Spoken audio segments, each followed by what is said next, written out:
This is one of the reasons why we have trouble today between science and religion. We try to use scientific language to explain religion, and it won't work. We try to use religious languages to explain science, won't work. Each has its own level, but both meet in one common problem: home, life, children, and the faiths that are involved all come back finally to the love of truth, the love of God, the love of service, or the service of mankind, the dedication of a life or a skill to the greater good of the greater number. Well, these things are in common. They do not go into the laboratory, they are not seen through a telescope, but they are the basic factors of life. And one of the most important principles in connection with communication is to equip the young person starting out in life to face these great realities, the simple realities of life, realities that will have to survive even the collapse of great empires and various purposes and principles that we know about. We have to have a simple, natural, honest language. We have to use words that can be generally understood, and we must use them on purpose and not accidentally. And I think that 90% of our domestic difficulties would be improved, if not solved, simply by the use of the proper words. Words that are in common and in fact. Words that represent the highest type of conviction that we possess. In every country, ancient and modern, the principal foundation of international relationship has been on the religious level. It is on the level of faith, the level of veneration for good, of the Golden Rule and the Sermon on the Mount, that we have been able to find common ground for understanding and for patience and all the things necessary for daily living. Therefore, this type of language is fundamental. We should make greater use of it. We should not be lured into long words simply because they sound impressive. We should not be lured into all the adjectives and all the adverbs that come along. What we are looking for is a simple yea, yea, and a nay, nay. To do or not to do, that is the question. What we say, what we believe, what we think should be a straight statement of ourselves in the fewest possible words and in the shortest possible sentences. To get to near the facts, the more elaborate our discussion, the further we are from something. We never are able to cross the intervals as long as we allow excuse and elaborate interpretation. In the old days, many people were very unhappy over the churches. Many of the old churches were very much given to lengthy sermons. When the pews were solid wood without cushions, and most of them didn't even have a back, and the beagle was watching constantly, it was not easy to listen for 2.5 hours to a rather dry sermon by an uninspired preacher. It was just more than most people could endure. We've gradually gotten it down now to about a 15-minute sermon. This was always suitable, always proper, because it would not be the length but what was in it. A message that all would understand could be given in 15 minutes. From that time on, you began to lose people. And by the time you got through with 2 hours of it, most of the meaning was lost. And the minister himself didn't know what he was saying. These differences are being changed. But now we have 15-minute sermons. But unfortunately, they're not too vital either. Something is happening. The facts of life are being constantly obscured, accidentally or purposefully.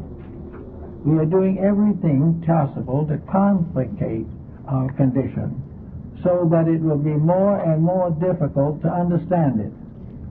The danger being that if we understand it, we know we were wrong. If we understand it thoroughly, we wouldn't do it. But not understanding it thoroughly, we do it enthusiastically. We have forgotten that our ignorance is carefully concealed under an elaborate intellectualism that has nothing to do with common sense or with the realities of life. We are failing not in the fact that we're not getting that spaceship off the ground right at the moment due to combustion problems. We are not in trouble from those kind of causes. We are in trouble because on earth here we are not able to face facts. We have talked ourselves out of reality. We have made a complicated pattern with marvelous vocabulary, with new uses of old words and old meanings of new words. We've done everything possible to obscure the simple fact that we're in trouble. We know that the world is in trouble, but we can't face it that way. We can't do it as some Middle European family would have done it 200 years ago, simply admit we were in trouble. Now there are all kinds of complications. There are promises, there are hopes, there are new projects, but it all sums up to a mass of words. And the mere mass of words cannot obscure the problem that we're in deep trouble. And this trouble is being intellectualized, dramatized, and vocalized so that we won't recognize it. But it's there just the same. And it's going to be there when we do something about it. So words will never do it. The thing that will have to be done is certain simple processes will have to be transformed from vocalisms and verbalisms to simple acts of doing it now, to do the things that are necessary. A few words well spoken will take care of the situation. We have too much to say because by doing it that way we can conceal so little that we know. And if we talk loud and fast, people will suspect us of intelligence. When in reality, that is the proof that we are not thinking. And words become the basis of the release of thoughts. But only a thinker can have words to say that are worth anything. So the individual must grow up inside of himself before his words are important. We have had in the course of time a great many people come in asking help and so on. And in many cases the problem is simplified to one very pointed point. Namely, that people have taken advice from other people, and these other people didn't know what they were talking about. And yet they had the sense of authority, the power of authority, and perhaps the legal power of authority. But they were wrong. Trying to follow them, people got into further trouble. Actually, freedom under a democratic system is, as I said before, the right to be right. It is the possibility of the individual having the right and privilege to do his own thinking. And in thinking, to prepare his own concept of life. And in preparing his own concept of life, gaining a point of view which enriches his words. If he knows what he's talking about, his words are important. If he doesn't, no matter how pretty they are, he's getting nowhere. So the individual, to use words properly, must also put himself in order. He must do the things that are necessary to prove to himself first, and later to others, that the advice that he gives is founded upon fact, not upon hearsay. That he is reporting things known to be true, and not things that have been passed from one person to another as hearsay. We are now in the midst of preparation for another election. It's coming in the next few months, and it's part of a process. Now, the process isn't wrong. No system of government is really wrong if it is honestly administered. None is any good if it is dishonestly administered. And somewhere between the honesty and the dishonesty, there is another little level called ignorance. Nobody knows what the problem is or how to solve it. But we can get a good idea from this, imagining the votive power of the country as one person, the one voter. And in that one person are all the conflicts, all the uncertainties, all the debates that we have in the great political structure. This one person has to believe something, he has to say something, he has to do something, and he is like ourselves. He is in the midst of a situation that he cannot solve simply by political process. He cannot get himself or his world out of trouble merely by electing another person. The only way we solve a problem is to go higher than the problem. We've got to do something better than we did it before. The problem of having to do it again is not important. We may do it 100 times and still be in the same trouble. Each time we search for solution, we must transcend some phase of previous ignorance. If we do not do this, we have no solution. So our problem as an individual or as a collective is to realize that problems are solved by growth and not by words. But growth in turn can become words, and when it does, it's scripture. When growth inspires words, those words are inspired. But unless words are inspired by growth, the individual is speaking better because he knows more, because he understands better.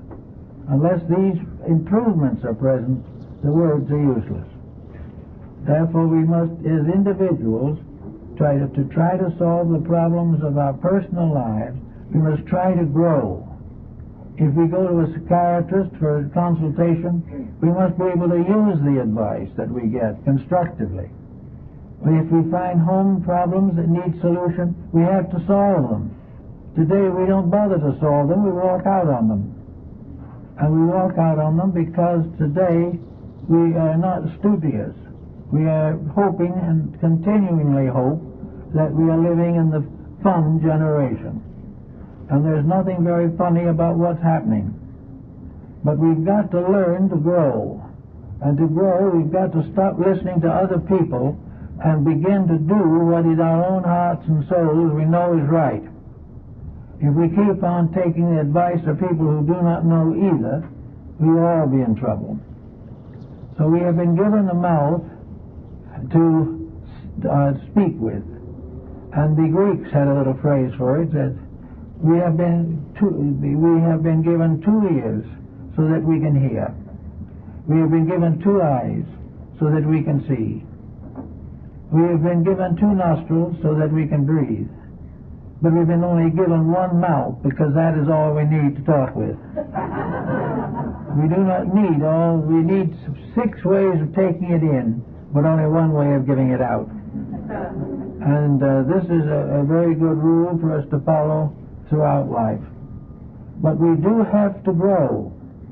And that's what I hope this definitely is the goal of a reorganization, regeneration, reformation of our entire system of government and citizenship.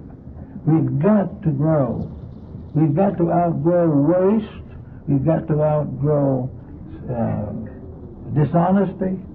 We've got to outgrow extravagance. These things we have to conquer. They cannot be legislated because we can vote anywhere we want to and any way we want to, but we're going to do what we intended to do. Therefore, the intention must improve. We must definitely realize the value of becoming better. We can only bring peace to this world when we bring peace to ourselves. We cannot go through one divorce after another and expect the world to be beautiful. We break the rules of nature, and we write books on why we can break them. But the books don't do any good. The books in time are broken themselves. We cannot break the rules and survive. And not being able to do anything but obey and survive, we have to learn why. Obedience is a happier condition than disobedience. And if we really want to be in a fun generation, if we want to live in a world of joy, we have to live right. That is the only thing in which the fun will never go bad. Otherwise, we will have fun for a day and misery for a lifetime. So we've got to watch our reading matter. We never had as many books published on various subjects, particularly fiction, as we have today. In the old times, writing and publishing a book was a world event, and only the choicest things were issued. Today we are printing and publishing an infinite variety of material. Some of it is good. Some of it is passable. A lot of it is worthless. Out of all this mass of publishing and so forth, we gain our intellectual life. We gain our attitudes towards living, towards thinking, and towards all the personal factors of existence. We live by the examples of these books. We see them on television screens, we read them in books, and we see them in the neighborhood. And out of these things we definitely create our ethics. But what most of us do not notice when we see these things is the results. We don't see the misery that is the result of breaking rules. We hear an elaborate discussion of what to do, and when we try to do it, we're nowhere. We also have to realize that words can be treacherous. They can sound well and do nothing. And many, many products are sold on worthless words. We have them in written advertising, we have them in television announcements, and we have them on the printed page. These things may be very appetizing and inviting, but they're not true. We are constantly breaking the rules because we believe what we read or what someone says. And sometimes what someone says simply cannot be believed. And in religion and morality and ethics, this is especially true. We have to have the personal integrity of choice. The individual will have to read or listen to the right things if he wants to get himself put into proper shape. He will have to recognize the discipline he needs. He has to recognize that the only way in which he can get out of his own troubles is by correcting his own mistakes, and that anything that hurts others or hurts himself must be corrected. It cannot be allowed to be misunderstood indefinitely. And there is no way in which any individual, by a formula or a mantra or a symbol or some kind of a fetish, can change his disposition. He cannot escape the consequences of his actions except by correcting himself. We are gradually learning this, but it's the hard way. We can never be tyrannical and happy. We can never be fanatical and peaceful. Each thing has to be corrected in ourselves. And in so doing, we develop a new vocabulary. We begin to use words differently. We use words to support and defend principles. Not that they really need it, but it seems nice to do it. And we no longer will use words simply to support and sustain what we do wrong by quoting somebody else who did it wrong. These things have to change. There has to be a new order of life for us all. And this new order of life will mean a complete cleaning up of the dictionary and the vast accumulation of spoken and written word. The time has come when we'll have to use discrimination. We will have bad literature as long as we buy it. When we stop buying it, we won't have it. The same is true of our television entertainment. We will have just what we deserve or what we demand. When we demand what is right, we will get it. It isn't the case merely that we are being exploited by somebody who should do better. The person who is exploiting us doesn't know any better either. The real thing is both the exploiter and the exploited, by growing up, are mutually corrective of each other. We've got to learn more. And we've got to be careful in taking the words that are spoken around us and make sure that the words are not propaganda for some type of falsehood. We've got to not expect something for nothing. We've got to stop looking for bargains. We've got to stop believing we can talk our way out of our problems and settle down to the quiet, substantial process of growing. There is nothing really that matures us like growing up. And growing up does not necessarily mean frustration. It means an individual capable of administering his own life with dignity, and in the same way having a greater happiness and a greater security and a greater usefulness in the community. Cooperation here is a life of trade. Competition is its ruin. We are still trying to compete our way to world supremacy, and we'll probably ultimately keep on trying until we exhaust our resources and exhaust our capacities to make mistakes. We have a good capacity for that, however, and it will take a little while before we wear it out. But in the meantime, words can be used to express our convictions. The more people who use words constructively, idealistically, and progressively, the better civilization will be, because many people listen largely to others for advice, and if the advisor is right, everyone will benefit. If the advisor is wrong, no one will benefit. So in using words, we must remember the advice of Alice in Wonderland, where she says definitely that where you overwork words, you must pay them a little extra. We owe quite a little some of the words that we have actually failed to pay for over the period of ages. Let us learn to know that it costs money to talk, and that therefore it costs money to listen. Therefore, again, so that always, the more responsible we become, the more grateful we will become, and more indebted we will become to those who have helped us to grow. And we can settle down to a nice, quiet program of growing up. We will have a pleasant language with nice ABCs, and we'll have very much less to worry about. And the worry by itself won't do a bit of good. But if we watch and listen, we will find that the printed word will help in many ways. The written word, particularly by personal example, will be very beneficial. And the great words of the ages, the scriptures that we have all learned to love and admire, will have their full effect upon us. We will be gentle, quiet, happy people, and we will have a simple philosophy of life that we can share and communicate with dignity. Well, that's it, folks.